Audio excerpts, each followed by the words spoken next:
एबे छकु को आसीगलु एपटे बेक्टी माछ टिके चिंगुड़ टिके नवा घर पई कटा चलची बेक्टी मध्य एपटे कटा होची एपटे चिंगुड़ी मध्य कटा होई जो पपर मध्य फिस्टी अछि रातिर बाबून तमर रातिर योजना कोन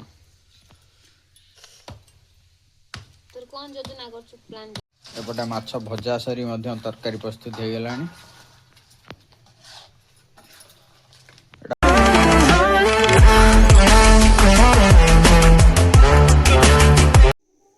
जय जगन्नाथ शुभ सकाळ सकाळ सकाळ समय वर्तमान 6:15 पाखापाखि है आज भी पूरा काउलिया काली शीत काली पूरा एत जोर ठंडा जे माने देह देखे होनी पदारे आज सकाळ सकाळ टे जल्दी उठी पड़छु कहीं काम अच्छी पप्पू भी आसीज कम करवा आज हूँ वर्षर शेष दिन आम यूट्यूब पूरा फैमिली की एडवांस हैप्पी न्यू ईयर नूतन वर्षर ढेर सारा शुभकामना समस्त नूतन वर्षटी शुभमय हो प्रभु जगन्नाथ पाखे हेती प्रार्थना एबे रेडी हो कम कहीं काम बहुत अच्छी एबे गाड़ी फाड़ी ग्रीस करवा गाड़ी ग्रीस कलापर तेल पकेवा तेल पकई बाहर जावा कम को सकाल सकाल पूरा गाड़ी धरिकी बाहर पड़लु रास्त जाऊे कहीं पप्पो घर सियाड़ू टे हम पप्पो कहला गाड़ी नहीं आस मुझे पलैबी पप्पू नहीं गाड़ी देदेव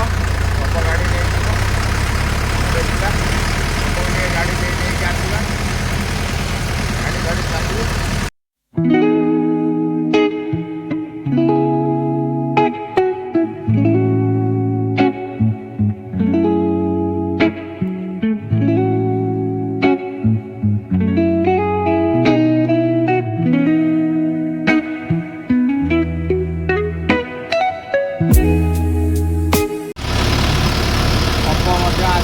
अपेक्षा कर गाड़ी नापी पप्पू भी रेडी होगा पप्पू गाड़ी देदेवा ये बाहर आम कम पप्पू पूरा पैक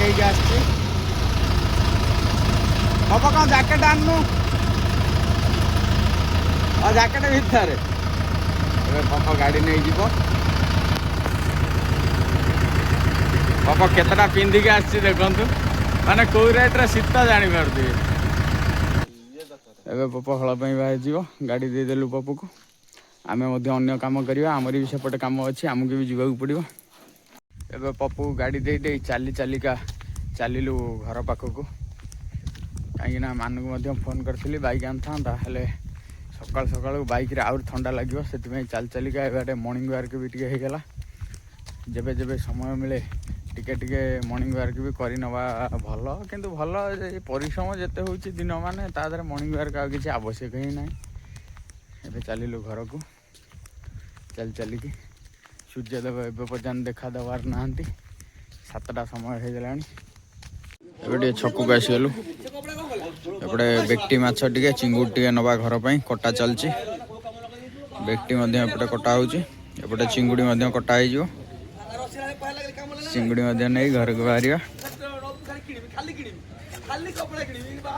एपटे सकाल सकाल पुराणा वर्ष शेष हो पागिली एपटे बरा छाणिबार लगी बिरी बरा सकाल सकाल गरम गरम बिरी बरा एपटे आलुदम प्रस्तुत हो बाबून एपटे खाइबा बसी आमर भी आसी एपटे आलुदम बरा सकाल सकाल बिट लुण पड़ी आलुदम बरार टेस्ट देखा केमी अच्छी खाई नवा एबे एपटे बाड़ी पट को पागिली माछ बागेवाई आसी जाइए एपटे पप भी अच्छी बाबुन भी अच्छी एपटे आमर माछ बागा चलची एपटे चिंगुड़ी अच्छी एपटे बेक्टी माछ कटा हो खाली धुआ हम एपटे चिंगुड़ी पागिली छड़ाइबार लगी आमर कहीं जिते बड़ चिंगुड़ी होना कहीं सब आमर छड़ा हुए चोपा ना पाइली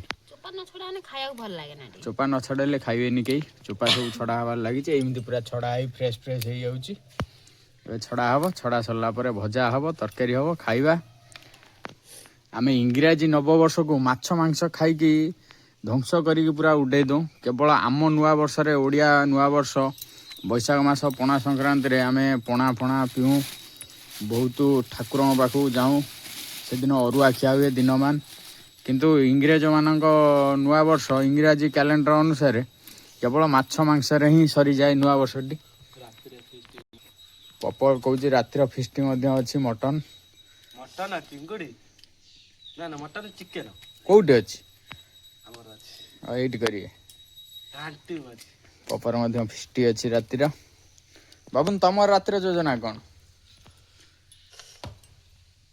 ତୋର କ'ଣ ଯୋଜନା କରୁଛୁ ପ୍ଲାନ୍ କରୁଛୁ କହୁନୁ? ବାବୁନ କ'ଣ ପ୍ଲାନ୍ କରିଛି ରାତି ପାଇଁ ପଚାରିବା। କ'ଣ ପ୍ଲାନ୍ ବାବୁନ ରାତି ପାଇଁ? ମଟନ ନା ଚିକେନ? ଚିକେନ। ଚିକେନ। ଆଉ ଚିକେନ କନେ ପପୁକୁ ଟିକେ ଡାକିବ। ପପ ଏଇ ଦେଖ କହିଛି ଚିକେନ, ଆଉ ତୁ ସେଠି କାହିଁ ଫିଷ୍ଟ କରିବୁ? ମଟନ। ଆଉ ପପର ମଧ୍ୟ ସବୁଆଡୁ ଖାଇବାର ଇଚ୍ଛା, ସେ କୁଆଡେ ଛାଡିବ ନାହିଁ। ଏଠି ଆଗେ ଖାଇଦେଇକି ସେଠି ଖାଇଦଉ। ଚିଙ୍ଗୁଡ଼ି ଖାଏ ନା, ଆଜି କିନ୍ତୁ କହୁଛି ମୁଁ ଚିଙ୍ଗୁଡ଼ି ଖାଇବି। ପପ ମଧ୍ୟ ଚିଙ୍ଗୁଡ଼ି ଖାଏ ନା, ଭଲ ପାଏ ନା।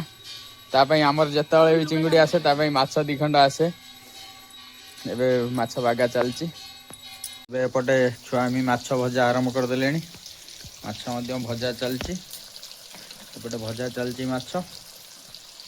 ଆଜି ବହୁତ ସମୟ ମାଛ ଭାଜିବାକୁ ପଡ଼ିବ, କାହିଁକିନା ଅଧିକ ମାଛ ଟିକେ ଅଛି। ମାଛ ଭଜା ଚାଲିବ ଏବେ। ଚୁଲିରେ ମାଛ ଭଜା ଶୀତ ଦିନେ ଚୁଲି ରୋଷେଇଟା ଶୀତ ଦିନ ପାଇଁ ବଢ଼ିଆ। ଗରମ ହେଉଥିବ, ସିଆଡ଼େ ରୋଷେଇ ଚାଲିଥିବ। ଗ୍ୟାସ୍ରେ କ'ଣ ସେମିତି ହେବନି। ଏବେ ମାଛ ଭଜା ଚାଲିଛି। ଏବେ ଟୁଣୁକୁ ଧରି ଟିକେ ଦାଣ୍ଡରେ ଖରାରେ ବସିଛୁ। ଟୁଣୁ ମଧ୍ୟ ମୋ ପାଖରେ ଖେଳୁଛି। ଟୁଣୁ ଟିକେ ହାଲୋ କହିଦିଅ। ଟୁଣୁ କହିବା ଟିକେ ହାଲୋ କହିବା ପାଇଁ, ଦେଖିବା ଟୁଣୁ କହୁଛି କି ନାହିଁ। ଟୁଣୁ ଟିକେ ହାଲୋ କହିଦିଅ। ଟୁଣୁ ଟିକେ ହାଲୋ କୁହ। ହାଲୋ। ଟୁଣୁର ମନ ନାହିଁ ଏବେ କହିବାର। ଟୁଣୁ ସେଥିପାଇଁ କିଛି କହୁନି। ଏପଟେ ମାଛ ଭଜା ସରି ମଧ୍ୟ ତରକାରୀ ପ୍ରସ୍ତୁତ ହେଇଗଲାଣି। ଏଇଟା ବେକଟି ମାଛ ତରକାରୀ ପ୍ରସ୍ତୁତ ହେଇଗଲା। ଚିଙ୍ଗୁଡ଼ିଟା କେଉଁଠି ଅଛି? ଚିଙ୍ଗୁଡ଼ିଟା ମଧ୍ୟ ସେପଟେ ଅଛି। ୟା ପରେ ପ୍ରସ୍ତୁତ ହେବ ଚିଙ୍ଗୁଡ଼ି।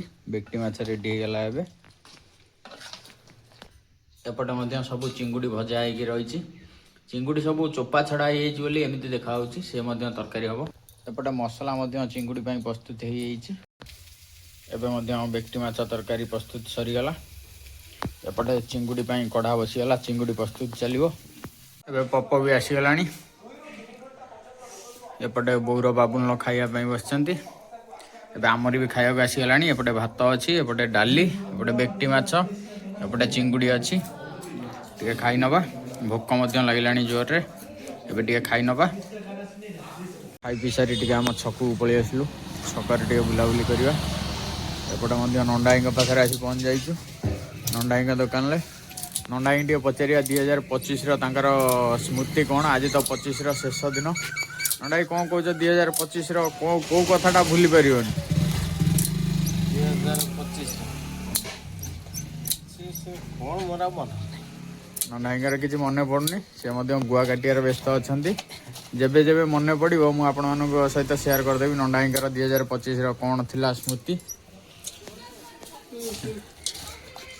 ଏବେ ଟିକେ ଛକରେ ବୁଲାବୁଲି କରି ଘରକୁ ଯିବା। ଆଜି ଦିନରେ ଟିକେ କାମ ବ୍ୟସ୍ତ ରହିଲୁ, ଅଧିକ ଭିଡ଼ିଓ କିଛି କରିହେଲାନି। ସନ୍ଧ୍ୟା ମଧ୍ୟ ହେଇ ଆସିଲାଣି। ଆଜି ପାଇଁ ଭିଡ଼ିଓ ଟିକେ ଏଇଠି ରଖିଦେବା। ପୁଣି ଦେଖାହେବା ଆଉ ଏକ ନୂଆ ଭିଡ଼ିଓରେ। ଜୟ Jagannath. Love you all. Video ଭଲ ଲାଗିଥିଲେ ଲାଇକ୍ କରିବେ, ସେୟାର କରିବେ, ସବସ୍କ୍ରାଇବ୍ କରିବେ, କମେଣ୍ଟ କରିବେ।